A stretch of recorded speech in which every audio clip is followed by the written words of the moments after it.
Character Power, Chapter 6, The Emotive Qualities. The fourth of the several classes of character qualities is that known as the emotive qualities. The term emotive means attended by or of the nature of emotion. The term also carries with it the idea of movement of the mind or soul to action. The several general qualities composing that class are shown in the diagram here. You are now asked to consider each of the above stated qualities composing the class of emotive qualities. Courage. Courage consists of those qualities of the mind which enable one to encounter danger and difficulties with firmness, without or despite fear. Those qualities may be summed up as heroism, bravery, intrepidity, valor, gallantry, daring, firmness, hardihood, stoutness of heart, boldness, dauntlessness, resolution, etc. It is a most positive quality when manifested in its normal degree and form. The old adage asserts that faint heart never won fair lady, and we may add nor anything else worth acquiring. That courage makes one stronger, better, and more efficient, and therefore is a positive quality, requires no argument, for all human experience proves it.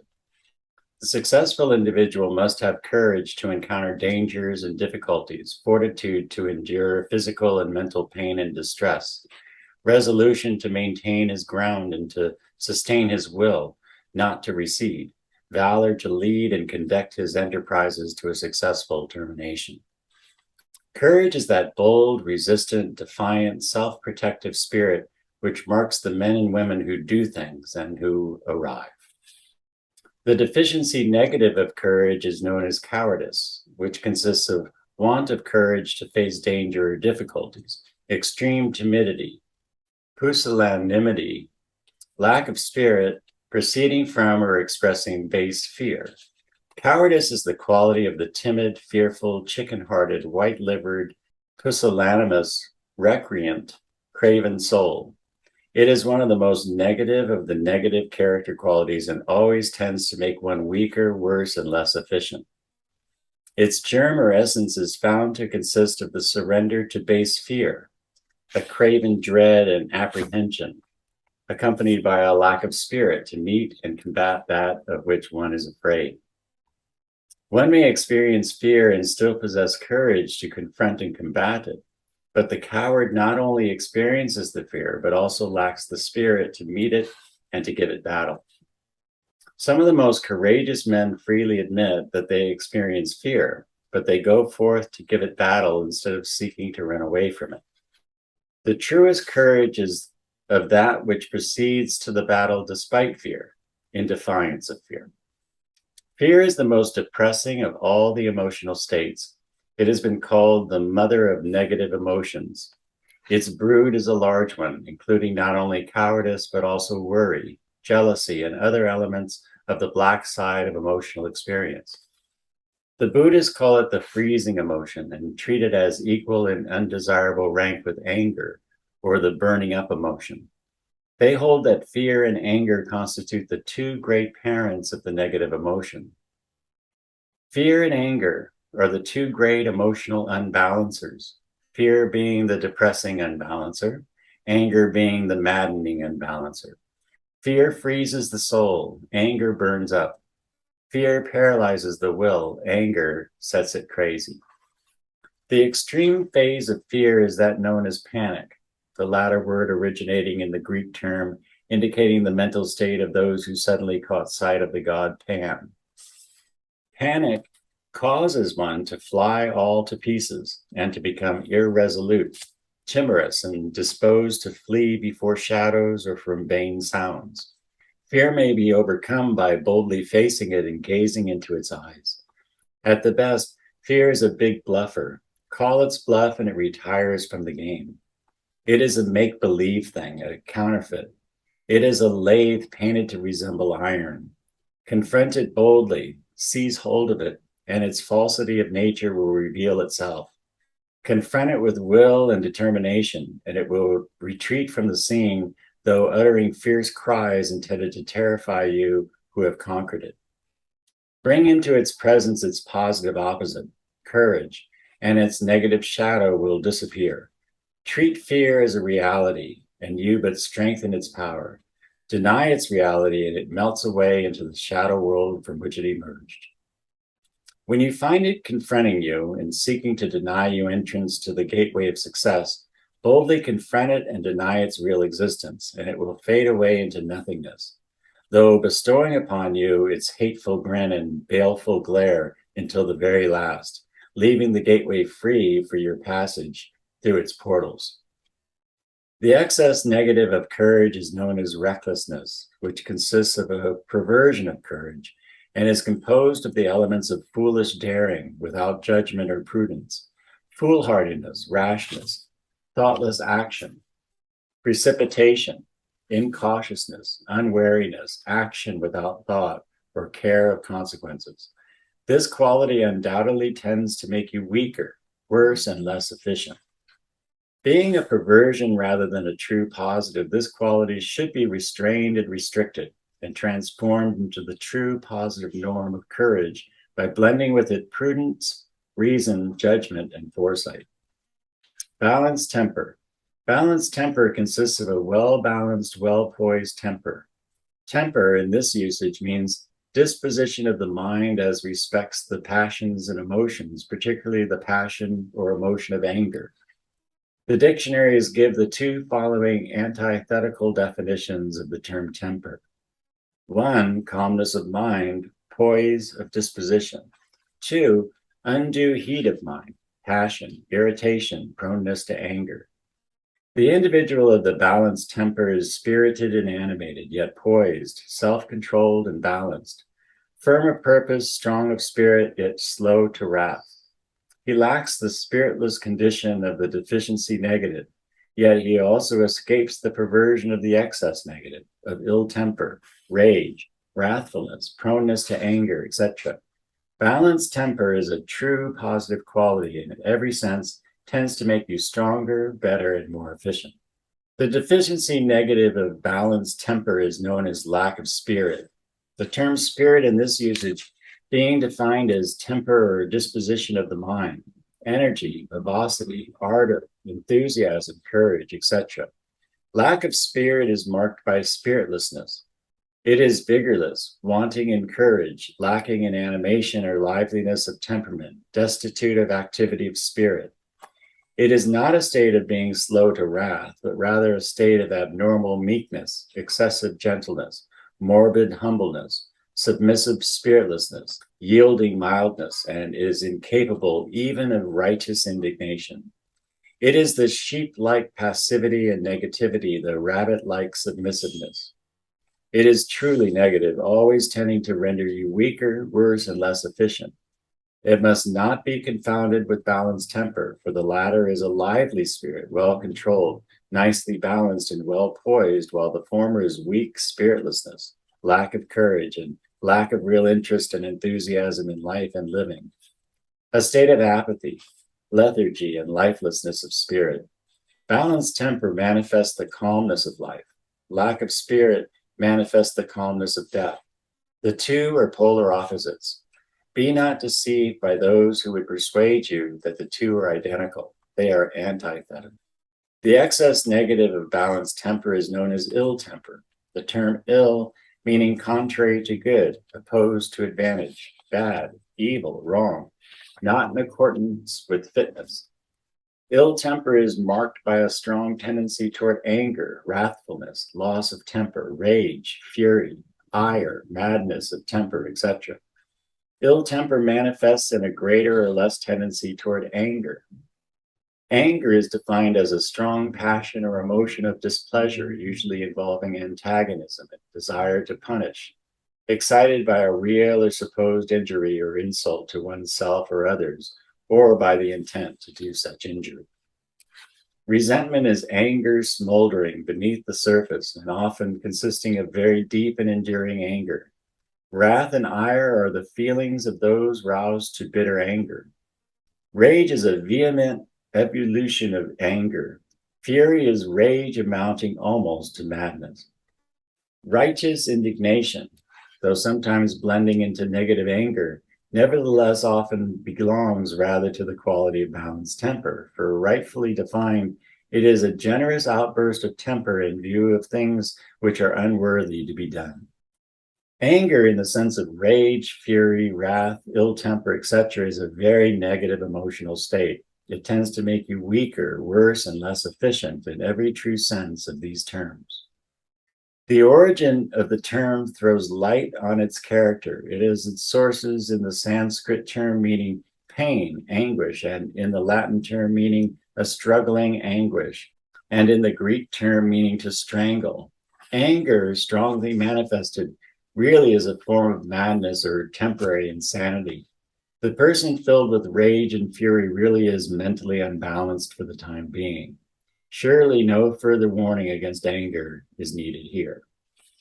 All the best psychological, physiological, philosophical, and religious teachings indicate the danger and viciousness of anger. Listen to these statements. He that is slow to wrath is of great understanding. He that is slow to anger is better than the mighty.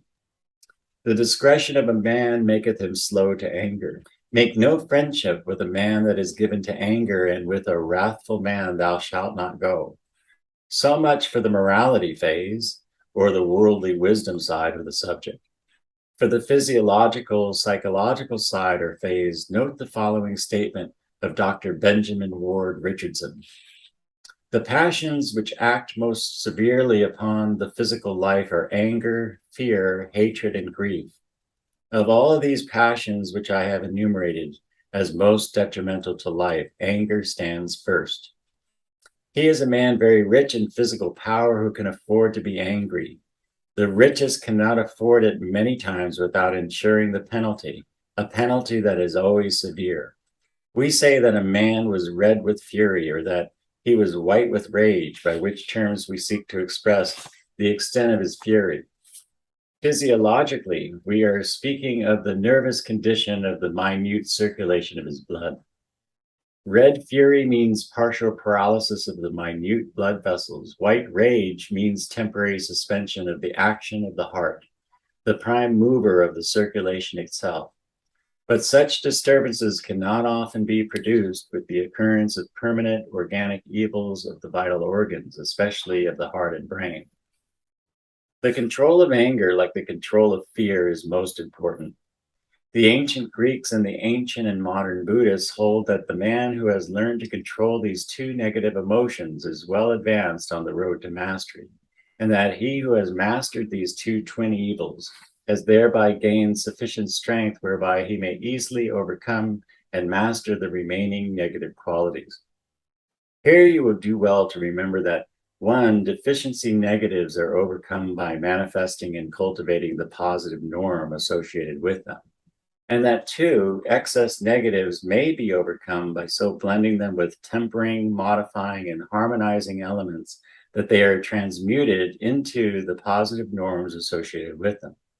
Provident acquisitiveness consists of the feeling and desire prompting toward the prudent, careful, thoughtful acquisition of material useful things tending toward the well-being, comfort, and happiness of oneself and those in whom one is interested.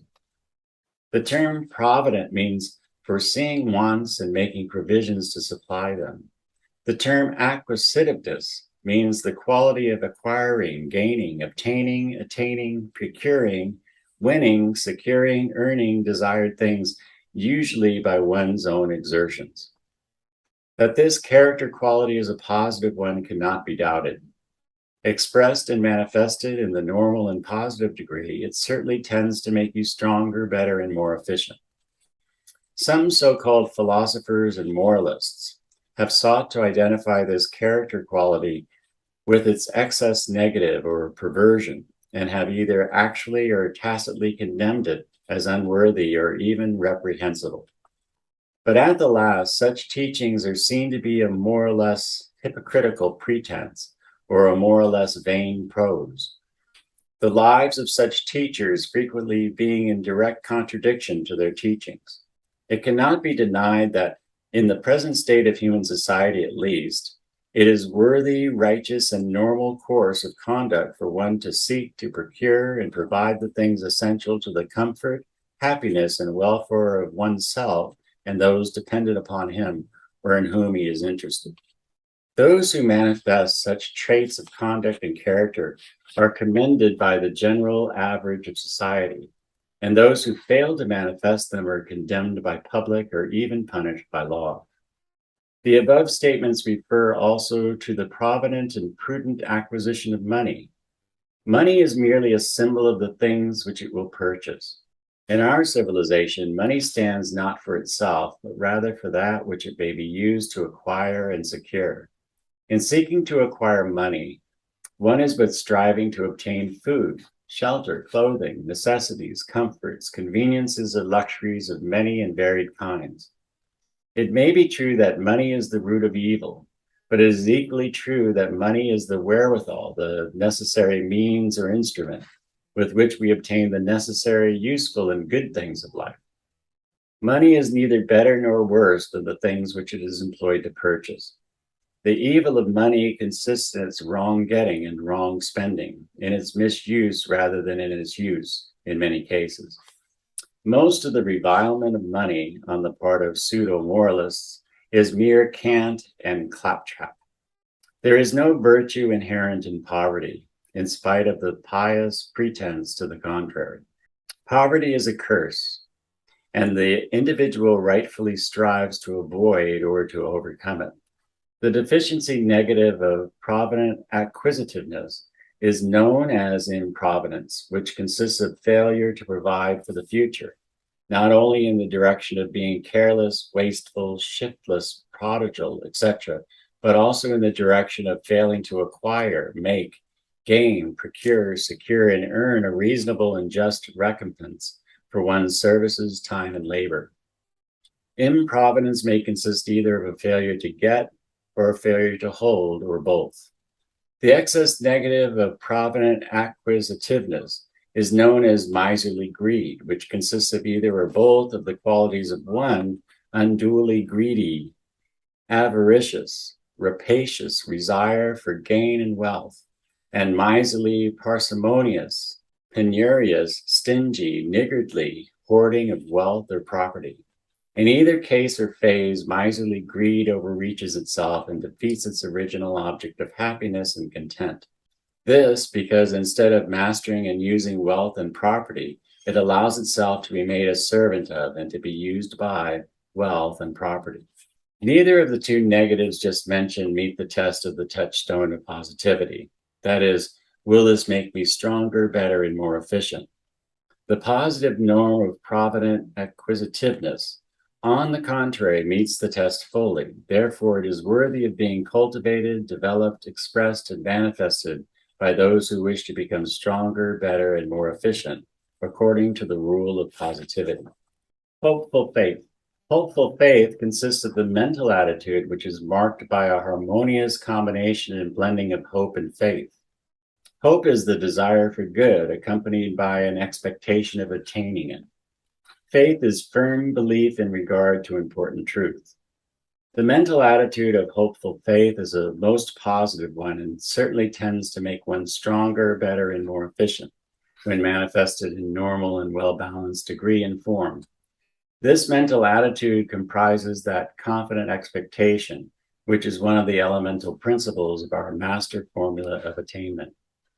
Of hope, the thoughtful write and speak in words of praise. Persium says, hope is necessary to the happiness of man in almost all situations. Johnson says, hope is the chief blessing of man, and that hope only is rational, of which we are sensible that it cannot deceive us. Whatever enlarges hope will also enlarge courage. Collier says, hope is a vigorous principle. It is furnished with light and heat to advise and to execute. It sets the head and heart to work and animates a man to do his utmost. And thus, it is perpetually pushing and assuring it. It puts a difficulty out of countenance and makes a seeming impossibility give way. Tennyson sings of the mighty hopes that make us men. And Coleridge warns us that works without hope draws nectar in a sieve. and hope without an object cannot live. Of faith, the wise also speak in glowing terms. St. Paul says, faith is the substance of things hoped for, the evidence of things not seen. A writer says, faith is the soul going out of itself for all it wants. Parkhurst says, faith is the heroism of the intellect.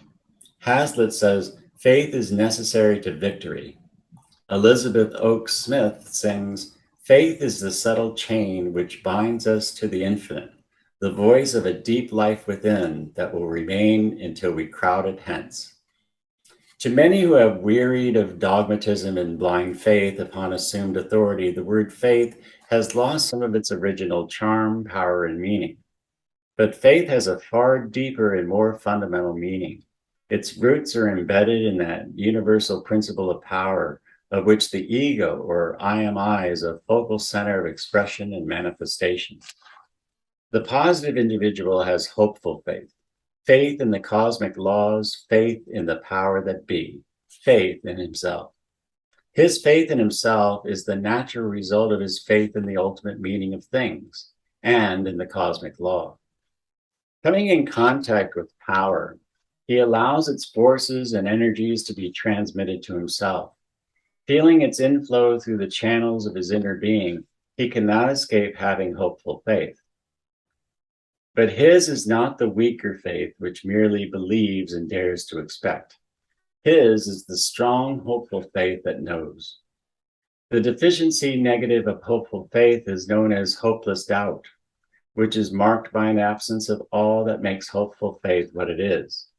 As might be expected, this is a most negative quality and tends ever toward making you weaker, worse, and less efficient. The individual possessing it is damned to a hell of his own making. He mentally creates his negative, unsuccessful, inefficient, unhappy state by his own mental attitude, thoughts, and feeling. That which he fears indeed comes upon him. He supplies the mental pattern for it, the mold into which the material of circumstance is poured.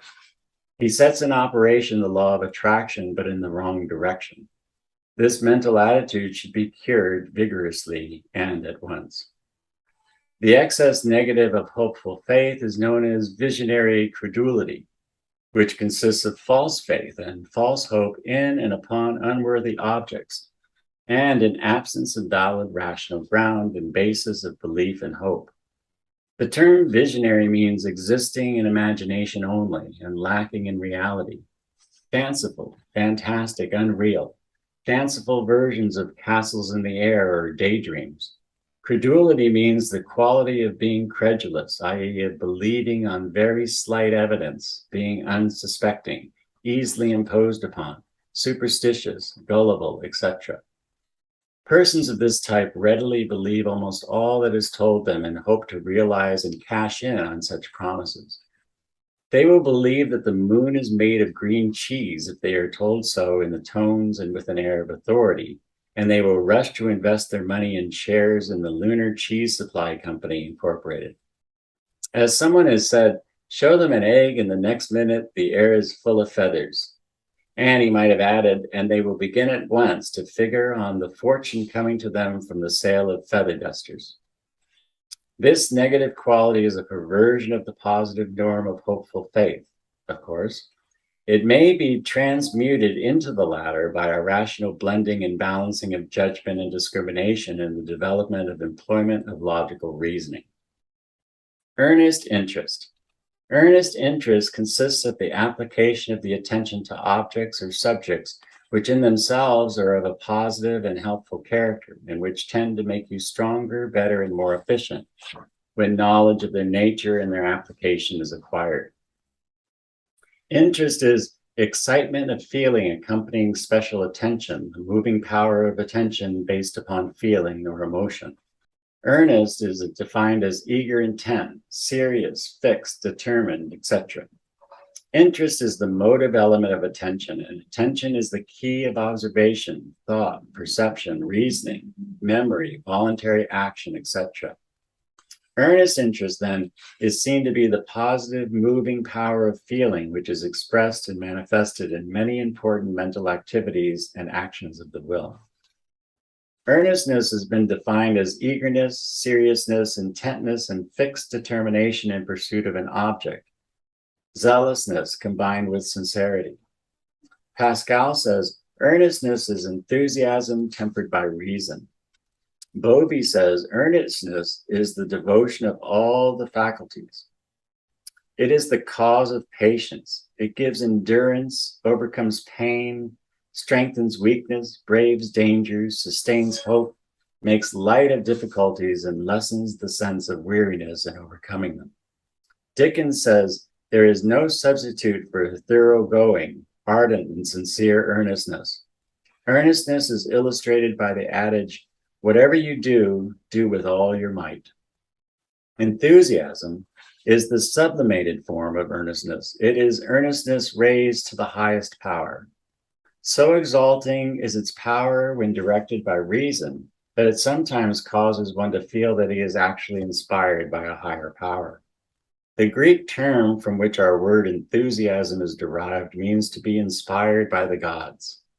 The English term enthusiasm means enkindled and kindling fervor of the soul, ardent zeal or interest, lively manifestation of zeal. Without at least a fair degree of enthusiasm, no man or woman ever attains success.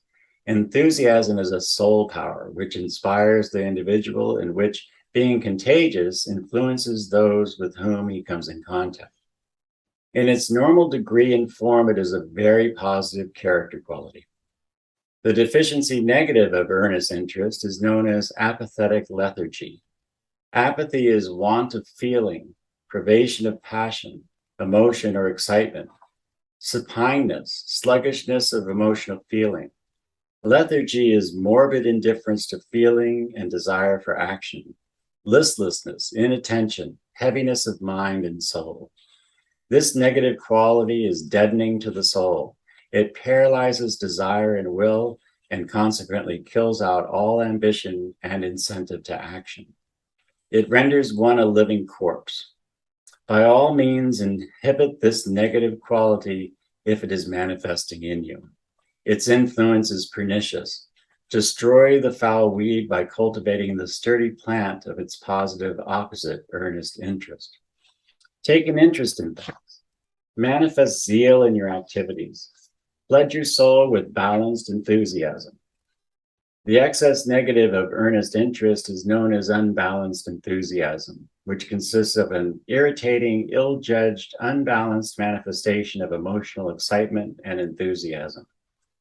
This is a mark of that neurotic, hysterical, superficial, semi-delirious flightiness, which by some is mistaken for enthusiasm. This wild enthusiasm, however, does not rise from the deep places of the soul, but is a surface manifestation. It dissipates emotional energy which might otherwise be usefully employed. It defeats its own object by reason of its excessive expression, its superficiality, and its lack of balance. It may be transformed into true enthusiasm by a liberal addition of and blending with reason, judgment, and discrimination, which serve to give body and consistency, depth and weight to its otherwise volatile substance. Without such treatment, this perverted quality is quite negative in its effects and tends to render you weaker, worse, and less efficient. Ambition. Ambition is an eager desire for success, achievement, power, attainment, preferment, honor, or superiority. Properly understood and interpreted, properly balanced and poised, it is a valuable quality of the individual. It is the insistent desire, the want to hard enough, that animates the men who do things in the world. Without it, there would be no progress, no success, no attainment, and no achievement. The extreme form and excessive manifestation of ambition has caused the term to suffer some degree of reproach, but this need not attach to the term properly employed in representing the right quality of thought, feeling, and will. If in your mind the term has suffered by reason of evil associations, you may substitute the term aspiration, defined as strong and high desire, desire to attain something high and great, for this is the real meaning of right ambition. Ambition or aspiration is a positive quality. It tends to make you stronger, better, and more efficient.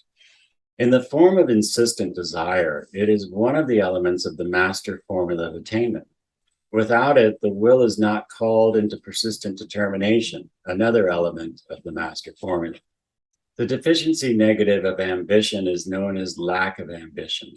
It represents characteristics antithetically opposed to those of the positive quality. Without ambition, there is no progress, no attainment, no anything worthwhile. Lack of ambition is negative. It makes one weaker, worse, and less efficient. It is a disease of emotion and will and needs treatment by the methods of the new psychology, such as are set forth in the subsequent sections of this book. The excess negative of ambition is known as inordinate ambition. Its nature is expressed by the term inordinate, which means excessive, immoderate, not limited by ordinary and usual bounds, rules, or laws. Like all other inordinate, excessive, immoderate forms or degrees of qualities good in themselves, good in the positive norm, inordinate ambition is a curse rather than a blessing to the individual and to the race. It seeks to rule or ruin and usually ends in the latter.